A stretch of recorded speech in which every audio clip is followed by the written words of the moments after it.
What is going on, everyone, and welcome back to the Star Wars Exchange for another Ahsoka After Show, episode 5. I mean, wow. Oh my goodness, what an episode. Crazy stuff going on in Ahsoka. We're absolutely loving. Me and Mike literally just finished watching the episode and jumped on the mic straight away. And yeah, man, we're here to talk about that crazy episode. But before we do, Mike, how you going this week? Doing great. I'm doing great. It's another week of where I'm just liking this show. It's fun to watch. It's an event. I had a very tiresome day, but I fell asleep after work, and then I woke up and I was like, "Is Ahsoka out yet?" And it was like a natural body alarm. Usually, I need like 50 alarms to wake me up. It was a natural alarm. That just shows that I care. So I woke up and I was like, "Oh my god, it's Ahsoka time!" And then I got a text from Ari, "Hey, I just got out of bed, like always," and he was like, I'm gonna be ready to in a bit so we could watch Ahsoka." And I was like, "Oh, we're gonna be ready at the same time this week." So Yeah. yeah, just overall doing good. Been enjoying this show, and I think for a podcast first, Ari and I are both looking fresh. We both at the same Very time, true. I should say. But Yeah. Ari, how about you? How are you going this week? I'm doing a lot better than I was last week. I'll tell you that much. I finally got the haircut that I was talking so much about last week. Because yeah, that was taking a personal toll on me. I wasn't feeling great, physically and mentally. But I'm doing a lot better this week, especially with this new episode. Man, I'm loving this new time slot. By the way, I actually like watching in the morning compared to at night, and I'm sure you're enjoying watching at 8 p.m. or whatever it is compared to 2 in the Yeah. morning. But yeah. No, I'm good. I'm good. I'm so excited to talk about this episode because man, there's so much to unpack. Whether it's about Rebels or Clone Wars or the Ahsoka show, the Mandoverse, everything's just going off. I think whether you're a Rebels fan or a Star Wars fan or a Clone Wars fan, whatever you like about Star Wars, this show is delivering. I feel like on all fronts. But yeah, let's talk about it, Mike. What did you think of episode 5 of Ahsoka? Well, first I thought it was great. I thought it was amazing. A lot of things to digest. I mean, this was the first time that we got to see Anakin and Ahsoka in a flashback to the Clone Wars, and it just was everything that you would hope for, but also gave you just new things that you just didn't, expect. And just to realize how young Ahsoka was, and I mean, it was intense. It was just an intense ride. So I have to say, like, I mean, people will call it fan service, people will call it, poor writing or whatever. But I just absolutely love these flashback moments, and the way that they kicked off was great. And there's just a lot to unpack. Even I think the stuff that I loved the most was Ahsoka and the whales. We finally got to see Ahsoka smiling a lot. I'm like, great, this feels like Ahsoka, and that was absolutely unexpected. Yeah. And the for me the like funnest moment of the episode was the whales breaching space. Like that was Mm, great. And I just have to say, shout out to the exchange listeners for digging these uh, breakdowns, these discussions of the episodes. We mean just to entertain and also just, publish our thoughts out there to the world. And you guys have absolutely been receiving them in the best way possible, and sharing your love on social media and stuff. And we thank you. And last week was so hectic because Ari immediately had to go right after the podcast, so we didn't even get to dive into what we thought of like Anakin in the world between worlds, and we really didn't get to touch yeah. upon that. But it just again was done in a way that I was just surprised by it, because I heard all these different theories that it was gonna, because we heard at the end of the episode it said that in the subtitles it said Darth Vader's theme playing or whatever. And so we all thought they Yeah. were gonna Darth Vader was gonna appear and they were gonna immediately duel, and it was kind of like that, but not. So yeah, overall, what an action-packed episode. And I just I just can't wait for the discussions this week from everyone to see everyone's thoughts and stuff. But all right, we watched together. What did you think?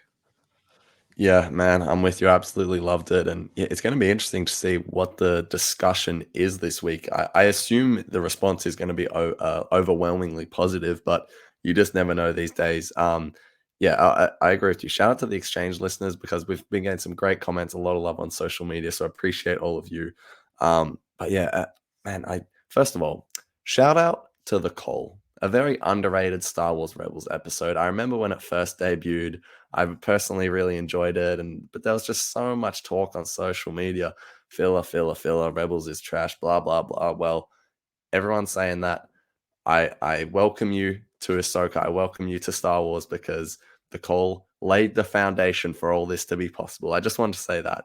Um, but no, this was a great episode. I think, yeah, there's so much to unpack. So many, not that this made the episode, but just a lot of like cheeky references, cameos, whatever it was that just every 2 seconds, like, oh my God. And yeah, people are going to say that's fan service. I think it all worked really well. I really enjoyed the delivery of everything. I did none of it came across as fan servicey. If it did to you, personal opinion, that's fine. For me, it really worked.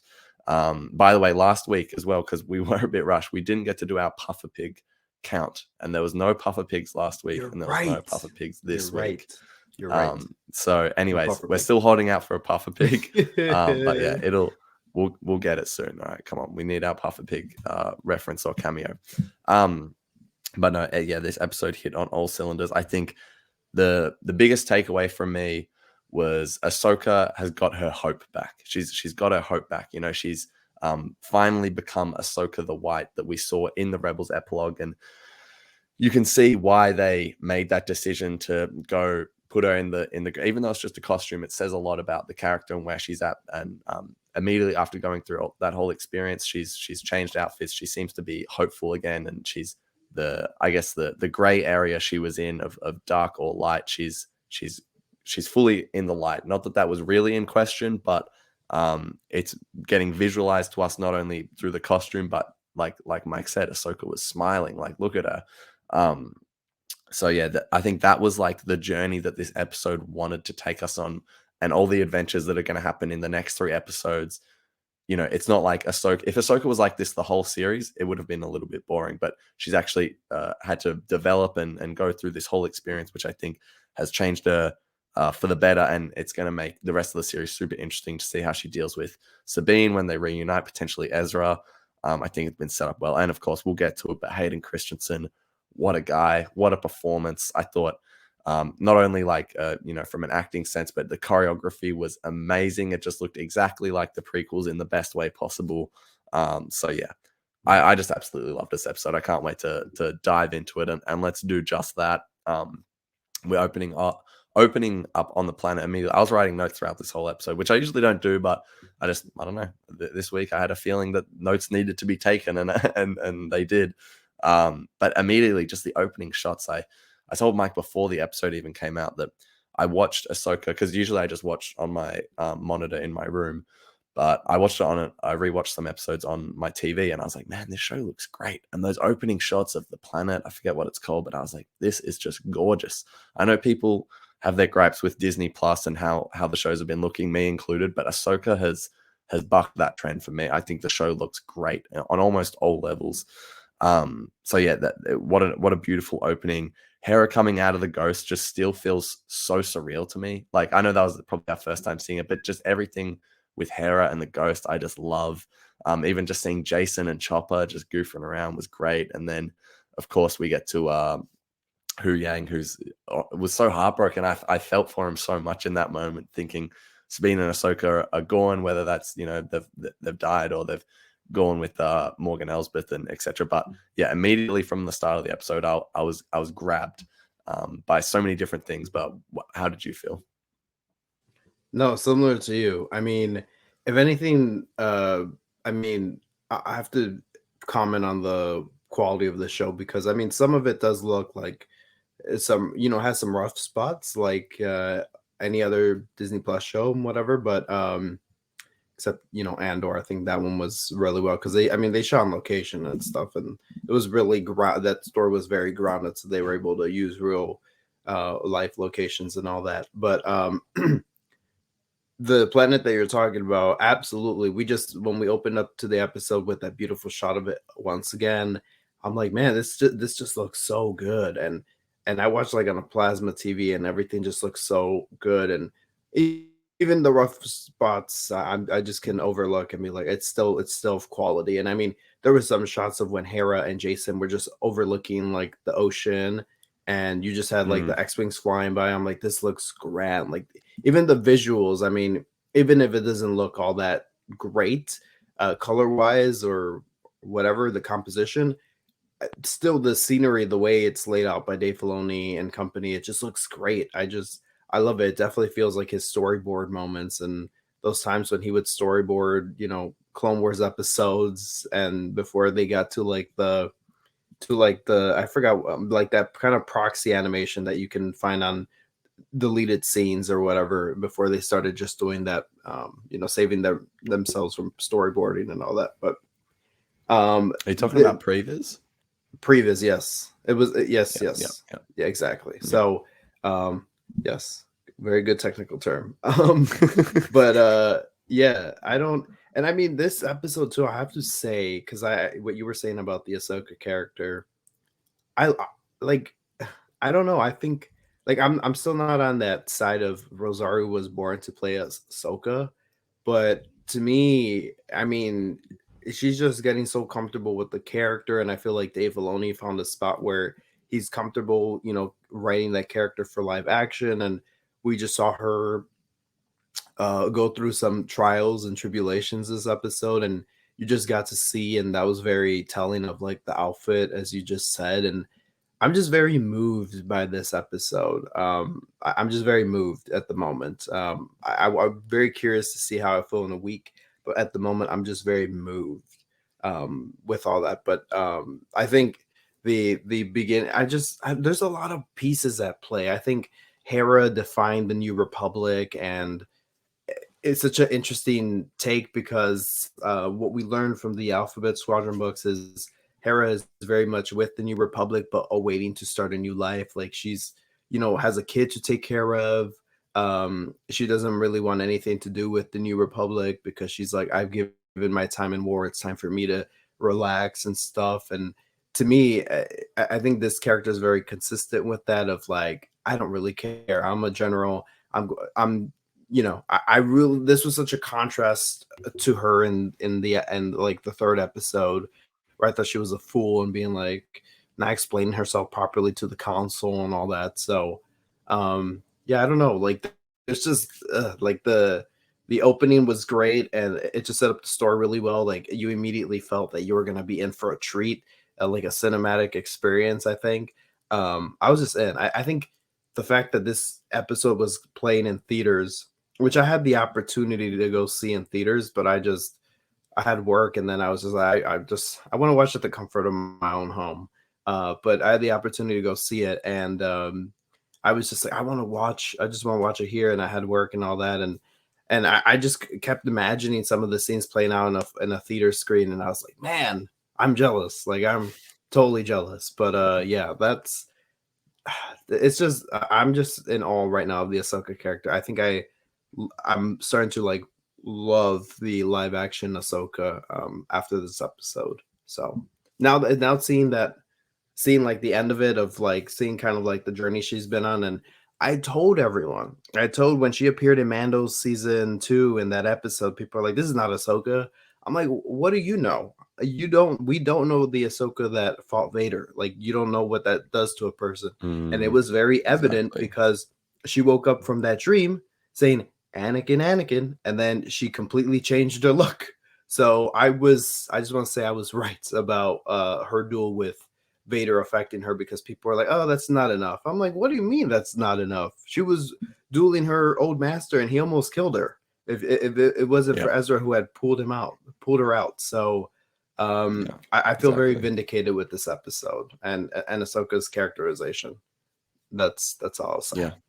Yeah, for sure. No, I agree. It's like, yeah, we don't know Ahsoka post that jewel. It's like, imagine your best friend, just like your best friend, your mentor tries to like kill you. Like that's got to do something to a person, right? So yeah, no, I Exactly. agree with that. This episode feels like we're actually really getting to know this version of Ahsoka, and I feel the same. I'm like, yeah, I'm really starting to. Yeah, I don't think Rosario is probably going to get to probably how we feel about Ashley's Ahsoka, just because that's a version of Ahsoka we watched growing up. But I think, you know, she can definitely, you know, get close to that level and of, I guess, just love and appreciation from the fans, because this episode has set the bar for her to be like, yeah, an absolutely beloved character.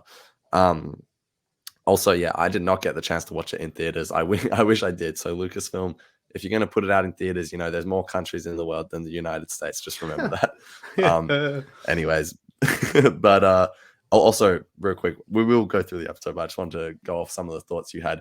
I like what you said about just like all the pieces at play here, because it really feels like there's sort of like three stories at play here that revolve around the three main characters being Hera, Ahsoka, and Sabine, which I really like, because then next week I'm sort of like, are we going to get a Sabine episode? Is Ahsoka going to feature? Is it all going to be about Hera in the center? Is it going to be a mixture of all of it? Like, you know, I'm curious, but I'm invested in all three of the stories. There's not one like weak link, I don't think, where I'm like, I don't care for that.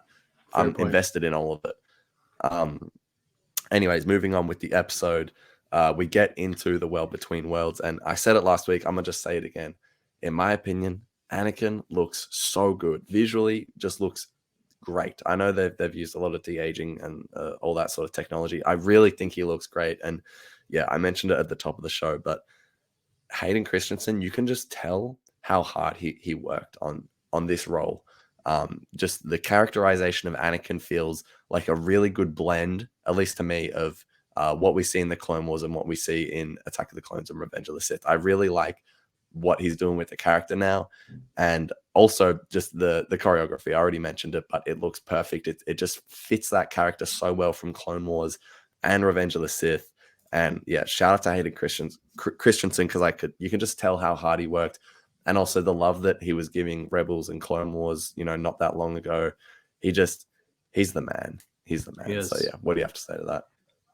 No, I mean, it was so funny to me because because people have said like, oh, I feel like Hayden Christensen is doing an impression of Matt Lanter. I'm like, that couldn't be farther from the truth. Like, it just, like, I think he's trying to embody that character. And I think exactly what you said, it's like a perfect bridge between the different characterizations of Anakin and stuff and the different time periods. And to me, I definitely felt Dave Filoni was writing dialogue for Matt Lanter's Anakin, but Hayden Christensen, he performed it as Hayden Christensen's Anakin, or Revenge of the Sith's Anakin. But that perfect melding of exactly what you just said, I think Hayden captured that Anakin perfectly. Like, it was just, I mean, I'm sure you could just sit back and be like, yeah, whatever. Like, Anakin is Anakin. It doesn't really matter. But to me, it was just screaming of this combination of Anakin and stuff, of the different incarnations we've seen of him and stuff. And I definitely felt like Matt Lanter's Anakin in there. I felt the DNA in there, and it spoke to me. And like I said on last week's podcast, I got into Star Wars when I watched the Clone Wars film. And I told Matt Lanter this when I met him at the C2E2 con this past year. I was just like, you and Ashley were like my first voices, and all the clones screaming like, move forward, just all the chattering that's going on in that film. They were just like my first introduction to me falling in love with Star Wars, me getting tied in. So to experience, just Anakin and the flashback sequences, and Anakin talking to Ahsoka and even younger Ahsoka, I'm like, this is just all wild to me. It just feels like I made a complete full circle with all this, and it was just very touching. And I just felt like Hayden Christensen cares about his character so much, and he's trying to protect that legacy. And I'm just like I said last week, I'm glad that it's not like he's back. Oh my god, Hayden's back. No, it's like, no, he's still kicking it is Anakin. We just saw him last year in Obi-Wan, and we all loved him in it. And now he's back, and we're more focusing on the performance than like, oh my god, he's back. He's getting his due now, where we're able to praise his work and stuff. And it's just been so touching to see him even at Celebration London getting all choked up with the fan support. And just, this is just like, to me, exactly what you just said, talking like putting Rebels and Clone Wars on this pedestal. And him watching the shows and appreciating them, and then coming here and doing, Anakin in Clone Wars, and just like I said, giving that Matt Lanter DNA, but also his DNA that he had in the prequels. Like this is great. Like I feel like this will age very well in what 20 years from now we'll still look back on this episode and be like, what a milestone. What a milestone. Like we get so caught up, and I mean not just us, but everybody gets so caught up talking about the episodes week to week, but it's like, what do you think 10 years from now, like how do you think we'll look back on this, on these stories and stuff? Do you think we're just gonna, look at the cameos, or some of the like plot twists or whatever? Or do you think we're gonna like appreciate the story in a lot of these episodes? And I'm telling you, this is the one that I'm like, I just love the story. I think you and I, when Mm, we were doing mm. pre-show work, when we're setting up and all that, like I just had the Sabine Wren theme playing, and I was in just Yeah, such a, yeah, I was just in such a like buzzing mood, because this episode just made me appreciate Star Wars animation overall. Like I said, the Hayden Christensen Anakin stuff, but also the stuff at the end with Rebels, and I'm just like, Rebels and Clone Wars are beautiful, beautiful pieces of art in Star Wars, and if you haven't watched that stuff already, you should go do it. It will forever change your life. yeah.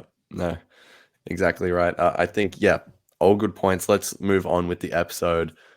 Pretty soon after we get back to Hera, I think it's Huyang maybe gives a shout out to Senator Organa, which I thought was pretty neat. Yes, Obviously, I'm wondering how that all lines up with the Bloodline book, but I know that's not till I years think it was after all this. I think it But was Carson Teva. oh, They give a shout out. Yeah. yeah, for sure.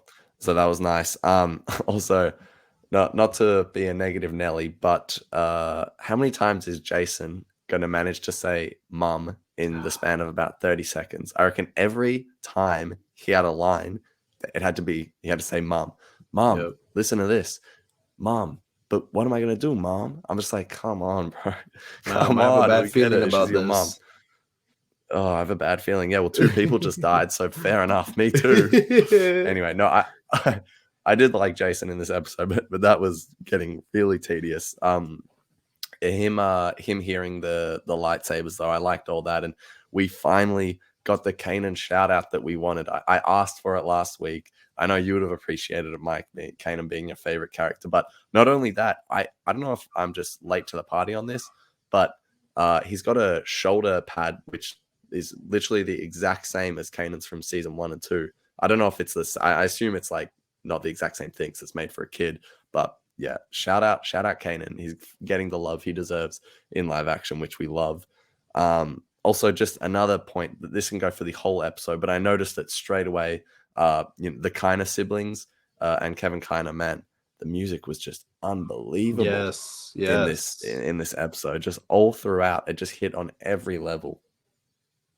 No, it did. It did. Like I said, I put on the Sabine Wren theme when we were getting ready, just because I was vibing with the music so much this week. And you just need all these um pieces in order for us to really fall in love with the story and stuff. And for me, music is high up there. If the story is good but there's no music, I will not enjoy it emotionally and all that, and I will just not get all that like thrilling moments. Like the thrilling moments won't be thrilling because there's no like thrilling music to mirror the action going on. Or like imagine the cool like asteroid chase in Solo, or the Maelstrom run that they were doing, and imagine that like craziness going on in the cockpit, like these cool dialogue, all this cool dialogue and stuff, and then all this crazy cool music by the composer. Like, imagine the music just wasn't there. It would feel like the most boring, like 10 minutes of your life, just because it's just dialogue back and forth. Like, oh, I would have fell asleep. But the music just keeps you going. And like I said, there was no like crazy cool. Let me rephrase that. There was no like crazy music that accompanied the cool, crazy action sequences to me, but because I mean you could hear like cool themes and whatever, but the point wasn't that it was like you were seeing these action sequences, but rather hearing, beats of like Ahsoka's character theme, or some of the Force themes and all that stuff. You were hearing more of that stuff. It wasn't supposed to be like you were following along this like action sequence. But then when you have like those space whales, and it was like this calming presence, the music absolutely matched that, where it was just the Purgle theme and just like this kind of like music in awe, and something that's supposed to be like kind of sacred and everything. And the music did that perfectly. Like I was just vibing at the end, and I was just like in awe. So the music, shout out the Cannon family for real. And we've been doing that every episode where we've shouted them out because they have done a tremendous job. And I'm just like, this is what Star Wars music is, and I really want to see them take on a Star Wars film in the very near future. Yeah, definitely. I think getting a live action show is getting one step closer to that for sure. Because if John Williams isn't going to do it, I really think Kevin Kiner and the Kiner family is the next best option. But anyway, Jason is listening to the lightsabers, and so obviously we know what's going on with Jason. Hopefully, Hu Yang says he won't train him, but hopefully in the years to come he will. But then of course we get our Clone Wars flashback, which was, man, I think I heard a lot of rumors about this, but I didn't really buy into it because I just wasn't sure how they were going to pull that off. But man, I think they pulled it off really well. First of all, I said to Mike during the episode, making it not full scale was the right choice, because they just wouldn't have been able to do that with the budget they have. Making it sort of mystified. Not only did it make it look better, but it also it fitted the tone of what they were doing anyway. Also, I just thought sorry, I'm just having a brain fart here. I just thought the live action, I don't know who the actor was for Ahsoka. I thought it was good. It's always that awkward transition from animation to live action. Seeing like that version of Ahsoka in live action was like, wow. Even like the battle armor of that Anakin was wearing, I was like, wow. But all in all, I thought it all just looked great. But not only did it look great, and it, we all enjoyed watching it, it really served the story in a meaningful way, which I really liked. That Ahsoka going on that whole journey through the world between worlds, I thought was really great. What did you think of just all the Clone Wars flashbacks, and even seeing Siege of Mandalore in live action? I mean, that's just crazy. We got a Rex cameo. We heard Tamara Morrison's voice. All the transitions of Anakin turning into Darth Vader, and then just some great dialogue throughout. So, what did you think of it all? I keep forgetting to mention, so I'm going to mention it now. And in the series' opening, when you have the Star Wars tagline at the beginning, and the Lucasfilm, introduction and all that, and kind of like the branding for the show, and it opens up with all these different characters and everything, like the helmets and all that, the heads. There's a clone helmet there. I don't know who it belongs to, but I'm like, are we gonna see Rex and Ahsoka? Do you think we're gonna see Rex and Ahsoka, like old Rex? Man, I don't know. There's so much to fit in. I still want to see Zeb, Yes. potentially Callus. If it works, yeah. Hearing Tamara Morrison's voice definitely would be putting it in the right direction. But yeah, I don't know. It's a 50-50. I hope so, though. Okay, I think we'll see him, but I just wanted to mention that because we haven't talked about that, just because there's been so much to unpack, and I'm like, what? And then we finally see Rex this episode. But yeah, like I said, first I love that Anakin. I was scared that we were going to go to continue that world between worlds talk. I was scared that they were gonna redo what they did in Rebels, essentially.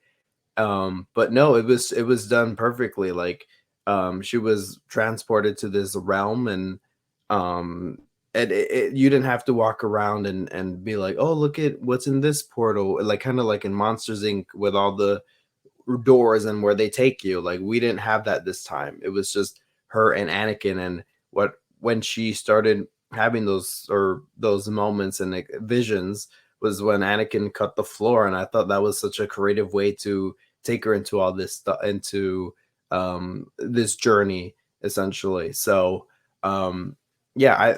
everything just looked great. I mean, like I said, I felt like a kid again. Made me appreciate Star Wars animation once again, and I'm like, I just can't believe that we're here watching this. Like my mouth was just dropped for like for no exaggeration, for 4 or 5 minutes, because I was just like, I can't believe we're here. Like, I'm right now, I'm kind of in shock. Like, I won't really process this until next week, being like, oh, Ezra's back. Cool. Oh my God. Remember last week when we got to see the flashbacks? Like, it to me, this is still very much, I'm just still in shock. What can I say?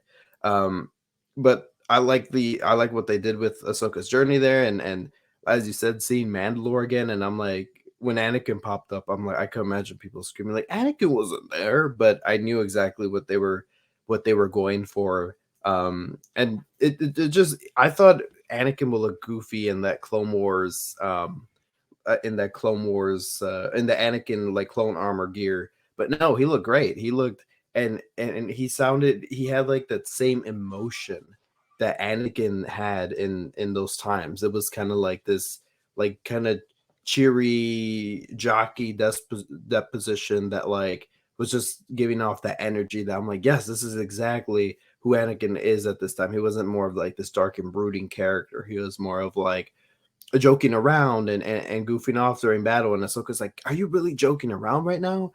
And I love that similar beat that they hit that Anakin and Ahsoka Mm. had during the Battle of Ryloth when Ahsoka lost all these pilots, and he's like, "Take heart, little one. That's the cost of battle."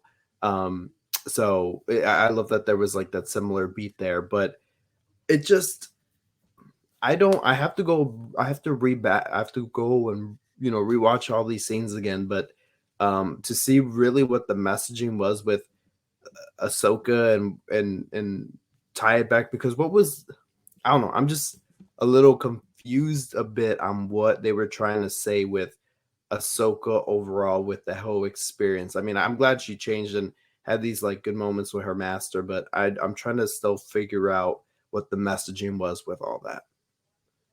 Have you come up Yeah, with anything? Are you still kind of processing? I think similar to you, I'm definitely digesting. Really need a rewatch. I think it's one of those things that will make more sense when we've seen the finished product once the whole series has come out. Um, but yeah, I really need a rewatch. All in all, though, I thought there was a lot of talk about legacy. I know that Anakin saying that Ahsoka is a part of the legacy, but then Ahsoka was sort of questioning, like, well, the legacy is violence. Like, what is my legacy, sort of? So there's a lot of talk about that. Maybe just to throw some wild fan theories out there. This isn't mine. I saw this, but I saw a theory saying that Anakin, once he becomes a Force Ghost, becomes like the father or whatever in Mortis, and that Ahsoka would become the daughter and stuff like that. And maybe that, Oh, I don't know, it's something to do with that legacy, or that in saying that if that was to happen, then Ahsoka would probably have to die, and then she's thinking about what sort of legacy am I going to leave with Sabine and Ezra, Sabine and Ezra, and those characters. So yeah, I don't know. I also, something that I thought was really interesting was um, Anakin says, where when Obi-Wan trained me, it was to be a keeper of the peace, but now we need to be soldiers, or something like that, which completely contradicts what Mace Windu says in Attack of the Clones or Revenge of the Sith, where keepers of the peace, not soldiers. Which I don't know if Dave Filoni was sort of being like, get it, guys, get it, but yeah, I don't know. There's a lot to think about there. I definitely think when the series is done, we'll be able to probably fully flesh out our thoughts on what is trying to be said here. Because yeah, it's hard to. We literally just watched the episode. It's hard to properly yeah, digest it. it is.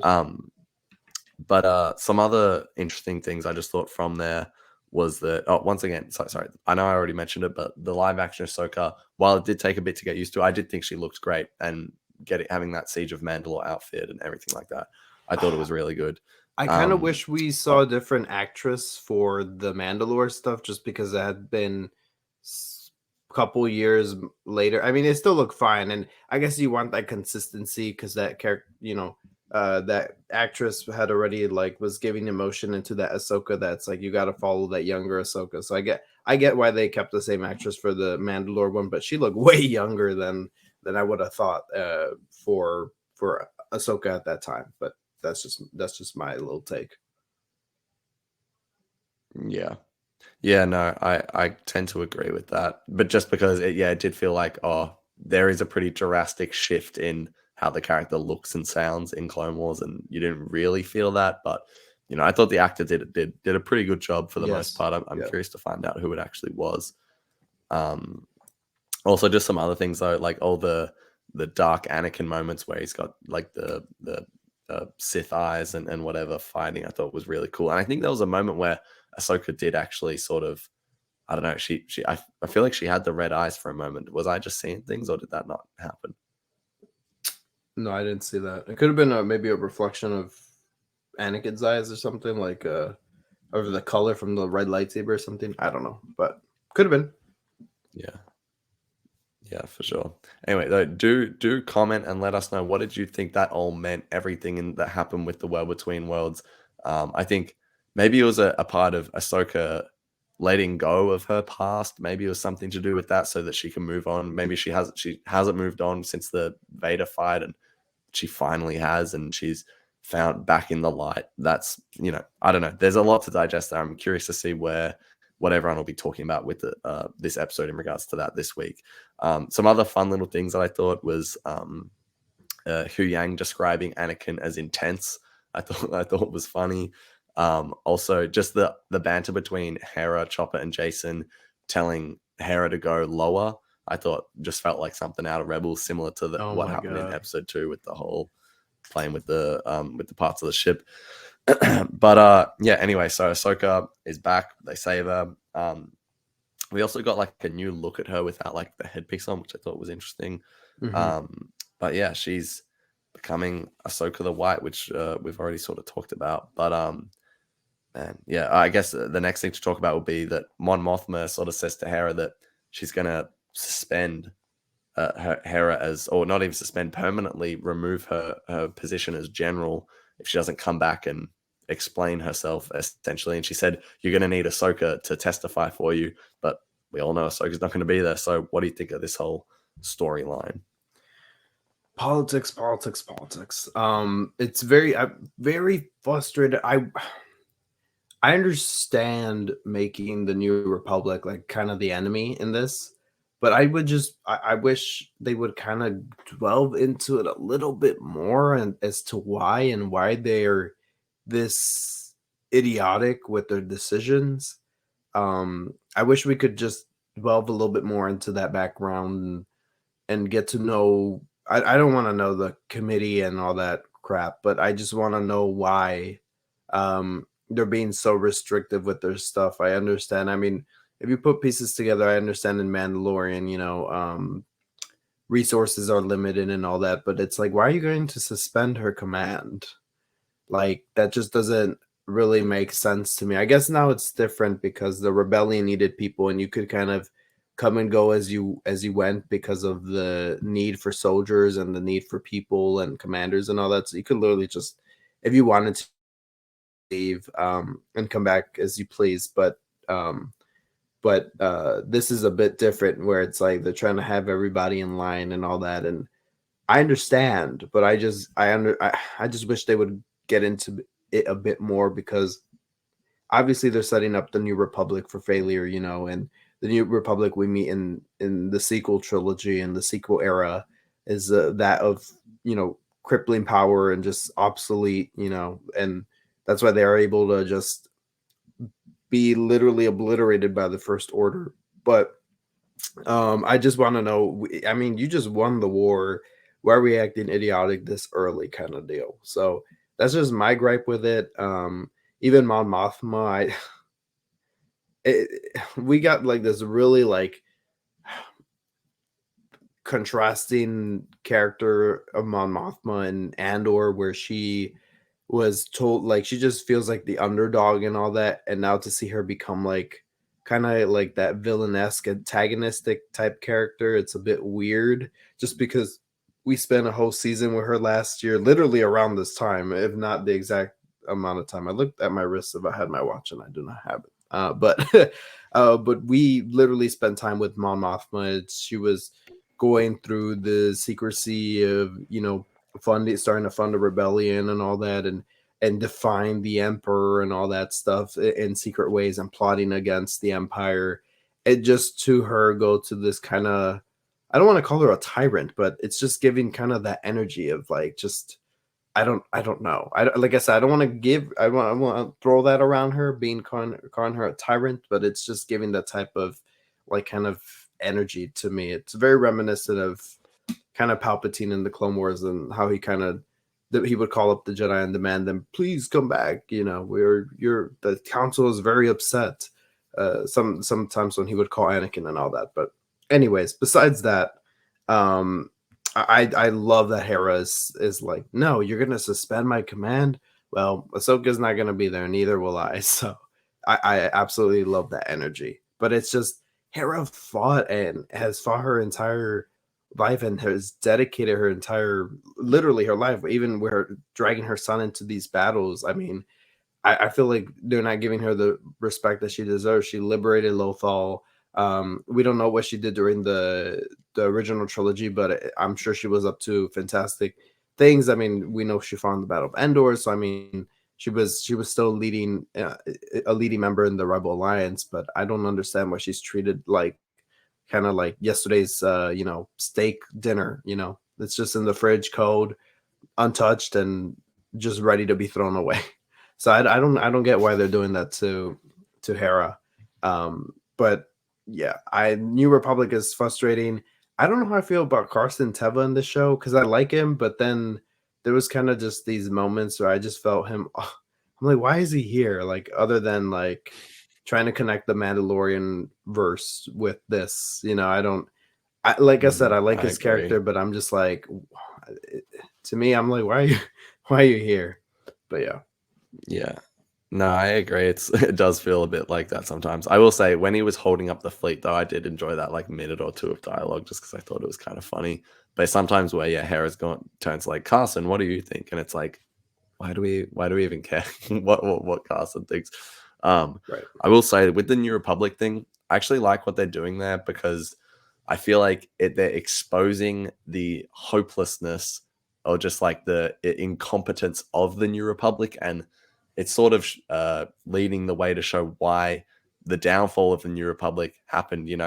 Like with the click of a finger, because they took over, the empire, they overthrew the empire, and then they weren't organized, and it turned the galaxy is sort of in chaos, which you've already seen a bit in the Mandalorian. But I like what they're showing is like, one of your uh, heroes from the war, a general that has shown great competence. You have no trust in them, not even that you don't have trust in them, but you just won't allow them to go and chase up a lead that is could be seriously threatening if that lead follows through. And I think that sort of just shows the attitude of the New Republic of, oh well, we just fought, we just no more fighting, no more fighting. That's not what we want. But in reality, it's like, no, you need to stay on top of all these little fires going on and put them out before it becomes, a bushfire, and then the First Order takes over. So I sort of like what they're doing there, just with that exposure of, yeah, the New Republic is hopeless, and this is why. And they're probably going to be the reason that Thrawn comes back. If they had have aided the mission, you never know, it could have gone differently. Ahsoka and Sabine wouldn't have been in space fighting, Morgan Elsbeth's fleet by themselves. So yeah, sorry, I need to take a deep breath after that ramble. But no, I don't know. That's sort of. But do you have any thoughts on that? I mean, yeah. I mean, like I said, I understand them showing us the cracks in the cog and all that, but I just would love to know why and how and kind of like the reasoning. I just want to know because I get it. It's a new government. It's not going to be perfect and all that, but they're completely stupid, and I don't know if it's because of the writing that's just not really attentive to the New Republic and all that, but it's just to me, I just there's a piece missing, a big piece of to why the New Republic acts like the way that they do. I don't know. I understand, but I just again I feel like it's too early in the timeline, and then I just feel like the writing is just not backing up a lot of the actions of the New Republic. But that's just me. But I still Yeah. enjoy what we've seen from them, and it's obviously it's it's the sole purpose is to make us mad, right? We're supposed to be mad Mm, that the New Republic is completely stupid, and we're supposed to be rooting for Hera. But I just, yeah. as a Star Wars fan and as a fan of the sequels and all that, I want to know more about the New Republic and kind of this interesting time period. You know, someone that has kept up with the books. I just want to know more about this government and how kind of people Hera and all these different characters see it now that, you know, they liberated the galaxy. How many times have we seen these rebellion stories? Rogue One. We were gonna get the Rogue Squadron movie, but it's like we've done so many of these stories of Rebel Alliance stories of trying to free the galaxy. Now that we see the galaxy free, it just immediately is bound to these chains of stupidity, and it's a bit frustrating. I can't lie, it's a bit frustrating. So I guess I'll go watch the ending of Yeah. Return of the Jedi and pretend we won. But anyways, No, fair enough. I agree with on the Mon Mothma side of things, where it's like we've just seen her as this such a competent leader and everything, and then it's sort of like, why are you crumbling like this, Mon Mothma? But you know, since Andor, it's been like 5 or 10 years, so people change, like we said with Ahsoka. But anyway, moving on ouch. with the episode. So we find out why is that ouch? No, I just it was because you used my own point against me, but at which fair enough, you just got me. You were like, "Well, yeah, people Did change." I use Bam. All I right. like it though. I like it. It's True. smart. It's good. That wasn't even intentional, but there you go. Um, anyways, we find out that they're going to take the Purgle to the excuse me, they're going to take the Purgle to the new galaxy, which feels like, part of me is like, why did we not think of this 5 years ago? What do you think of that? Um, because how is it working exactly? Like, is she's telling the Pergo to find Sabine, right? Is your mic muted, by the way? Yes. Yeah, I mean, I just Yes. said yeah. Okay. I Cool. assume that's what they're doing, unless Right. they're I just taking don't. them to a different galaxy for a vacation. Oh, he's a smart one this week. Interesting. Interesting. Well, maybe there was a miscommunication in the Force between Mm, Ahsoka and the Purgle. it could be. I like that. I don't know. I mean, yeah, because you're right. If that's the case, then why didn't we think of this 5 years earlier? If we could just randomly pinpoint people. I don't know how that works, but it would have been interesting if Ahsoka found the Perga and was like, "Find Ezra," and then they were able to find him. Like that's so. I'm Yeah. curious as to how it will work next week. Um, but yeah, I don't. But I thought the whole going into the mouth thing was cool. Like, and it was so cool to see Yeah, I like that. Ahsoka smiling the entire time, and that was great. That was visually great. It was just she even was sitting down with her hands crossed once again, but this time smiling. I'm like, what a difference! What a difference! It feels like we're back with Ahsoka.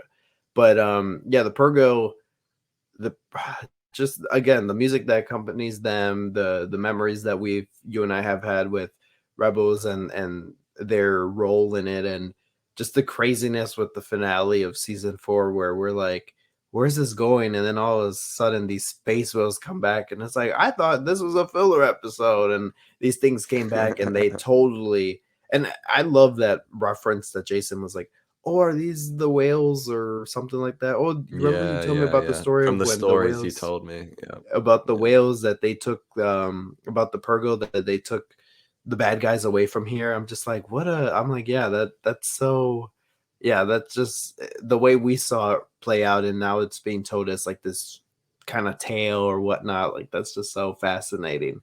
Almost feels like you and I were both there at the Battle of Lothal, being like, wow, you know.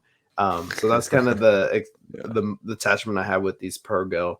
And I loved when they were breaching space, and Hera's like, "You better move your fleet." And it's just cool seeing her go from that character in the call, to where she was like these whales are dangerous. Like they would kill tons of my people. Like they they they've killed so many uh space travelers and all this stuff, and she just had like this opposition towards them, and now she was like, you better get out of their way. Yeah, I thought that was to say yeah. like another coming, like a full circle moment. So yeah, but shout out to Purgo. I'm loving the way they're using them, and seeing them even go into hyperspace was amazing. I was like, it was just great. I just love how weird Star Wars can get now with space whales. Like Dave Filoni has kicked it up so many notches, and the roof is just blown out of the house. You can do whatever you want. Like we're not contained anymore. Just go out and do anything. Mortis, the world between worlds, the space whales.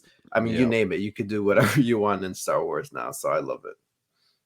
Yeah. No, Dave Filoni's great at writing all that sort of mystical stuff anyway. So yeah, I agree with you. Keep doing what you're doing. But also another point, the live action Purgle looked great. I wasn't sure with the initial look. Jasper, if you're listening, the animated ones still look a lot better, but I'm very happy with how they look in live action. Also, we confirmed Jasper still listens to the podcast. I walked into his room the other day and he was listening. So Yeah. there you go. Yeah, he does. Shout out Jasper. Wow. Anyway, yeah, I agree about the stories Hera telling Jason. I thought that was a very nice touch. And yeah, just Ahsoka's whole attitude of even just the dialogue was like, Hu Yang, where are they taking us? I have no idea. Or like, but it's better to go somewhere than go nowhere, right? I was like, hell yeah, this is great.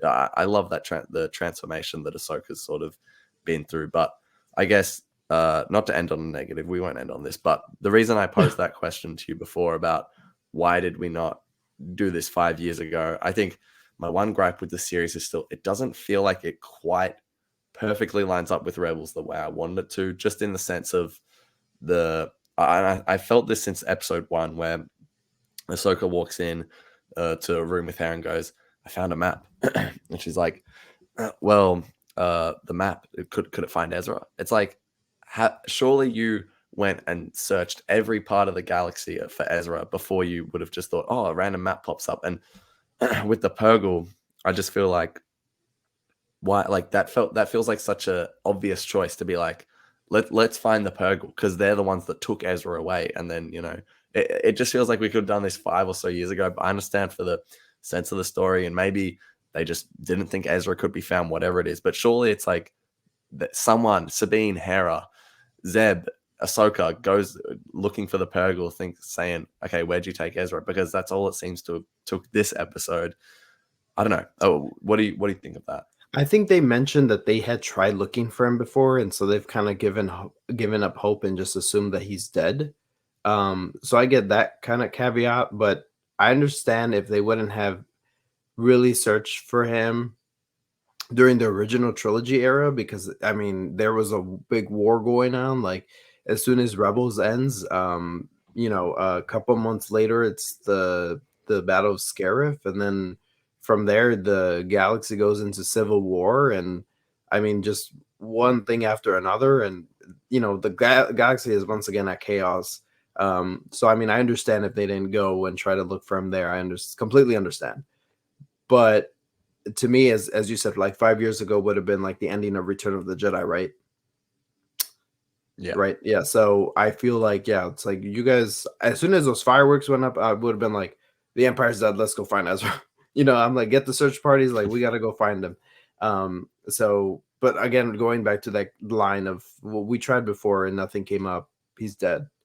I understand. But yeah, like you said, I'm almost kind of curious as to, I can only judge this piece at the end here until we see next week's episode, because I have no idea what's going on. Yeah. I don't know what the plan is. I don't know what they're trying to accomplish there, but I guess next week we will know what comes of that. And I guess I can only really judge it till next week and see what fits and doesn't. But you're right, like some things still don't line up to Rebels. I feel like when Ahsoka and Ezra are like parting ways in the world between worlds, and he's like, come and find me. He's like, I promise I will. And she goes back and to her where she was saved, and she's like, may the force be with you, Ezra Bridger, or something like that. And she just, it's like, what happened to her? Like, again, that theory of the dual affecting her, but it's like, why didn't you come find Ezra even when he was gone? Why did it have to come to this map? And she's also using different motivations than Sabine of finding Ezra. She wants to get to Thrawn.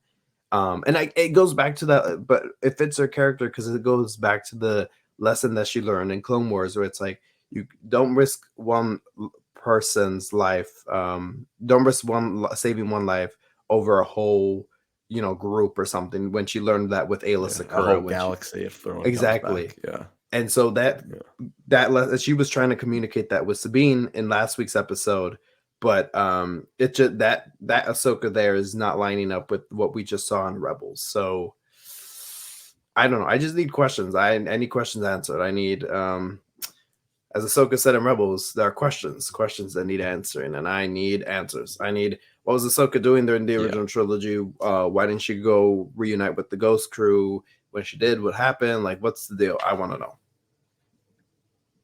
Yeah. No, ultimately, I just wish Ahsoka fitted the context of Rebels a little bit more. I just feel like there's not that desperation to find Ezra that you would have thought they would have had, right? Yeah. And I understand I'm coming from a point of view of someone that is just in love with Ezra, and I have that desperation to find him. So I wish the characters would share that. But you would have thought they would. Sabine is like Ezra's sister. Hera is like Ezra's mom. Ahsoka and Ezra obviously really close too. So yeah, I don't know. And then Zeb as well. Surely Sabine or Hera has given a call to Zeb, being like, "Hey, we might actually, be close to finding Ezra." I'm sure he'd drop everything to come Oh. and do that. Yeah, you're Also, right. being like, the brother of Ezra, essentially. So, I just wish the show fitted the context of Rebels a bit more. There's still 3 more episodes to see that play out, but yeah, like I've said it a few times, but the show hasn't perfectly lined up with what Sabine says in the epilogue, which is fine. I get it that things change, plans change, but I want to see more desperation of finding Ezra, and I wish I think you said there was a line or two, maybe I've missed it, but I wish there was something a bit more definitive. Say we tried absolutely everything and we couldn't find him. You know what I mean? And then so at the start of the show, when Ahsoka finds this map, Hera should have been like, "You found a map? No way." Instead of just being like, "We could find Ezra." It's just like, it felt like you should care so much more about this. You know what I mean? So Right. that's my one gripe with the show. But there's still 3 episodes to remedy that. But man, all in all, like I think to start wrapping this up, I want more. We talked about this before, but it kills me that the episode ends and we have to wait a whole other week to find out. I haven't felt that with the Star Wars show for a while. Maybe since Rebels, because yeah, I almost wish they you actually said this before the show. I almost wish they just dropped them all at once, because it's the show that you just want to consume and watch, yeah, and see what happens. But that's a credit to how good the show is, how engaged we are. And man, my final thought before I get to yours is that the show is just everything I wanted it to be as a Rebels fan, but also as a Star Wars fan. And I am just loving it. I'm so along for the ride. But yeah, what are your overall thoughts? Oh, and this episode, I give it a 9 out of 10. Wow. Okay. Sorry. No, that I was just yeah, you love this episode. I love it. This episode, Yeah. I mean, it was everything. I love Star Wars. I think Star Wars it's at its best, and it's a very tailored experience, but I'm very selective, and it may vary with people, but for me, Star Wars is best when I can emotionally connect to stuff, and there's a lot of material in here that I can emotionally connect with in real life, or just because of what I've loved from Star Wars.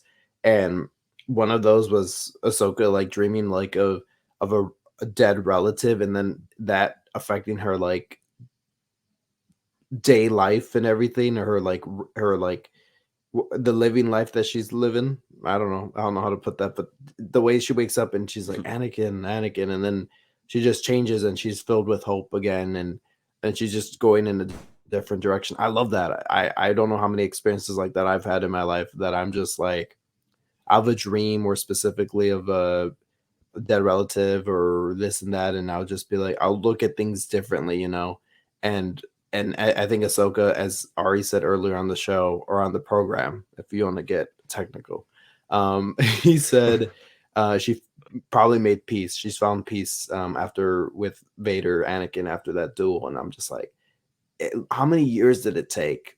And not judging her for it, but it just like how many years did it take? And she found herself, she found herself again, and that's just inspiring to me. I love when Star Wars again inspires and stuff, and something that could be affecting us now, changes us, but it doesn't mean that we cannot go back to kind of where we were before then, you know. So that to me, I love that messaging in Star Wars. So for me, this episode is going to be an 8.5 out of 10. I absolutely loved it. So many things to still digest, and we're going to still be doing that throughout the entire show. We have 3 episodes left. Is that true, or 4?